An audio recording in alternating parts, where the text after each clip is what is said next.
عليكم ورحمة الله وبركاته. معانا النهاردة إن شاء الله الغدا بتاعنا.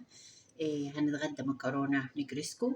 طبعا انتوا عارفين بنجيب مع صدرين من الفراخ وبنقطعهم، وبعد كده بنديهم تشويحة خفيفة، وكل التوابل بتاعتنا معانا طبعا شوية ملح وشوية فلفل وشوية بابريكا وشوية من المعلقتين من الخل، وهنلفها مع بعض، وهنحط معاها فلفلتين برضو بتبقى حلوة، وبصلاية متوسطة، ونشوحها مع بعض.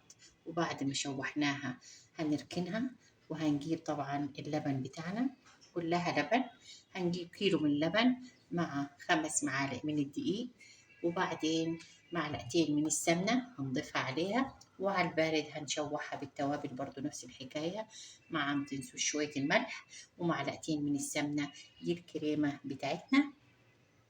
وبعد كده هنجيب نص كيلو من مكرونة، هنسلقها سلقة نص سلقة بس خفيفة، وبعدين هنصفيها، وهنجيب الطاجن بتاعنا هندهنه معلقة من السمنة مع معلقة من الزيت، ونحط في القاعدة بتاعته شوية من البقسماط.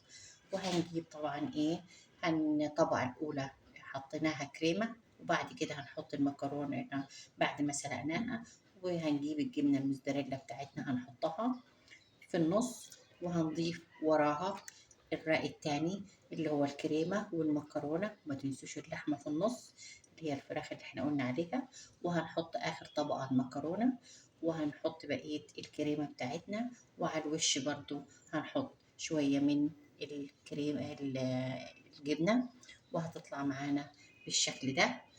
ونقول بالهنا والشفاء، ونصلي على نبينا محمد عليه أفضل الصلاة والسلام. والسلام عليكم ورحمة الله وبركاته.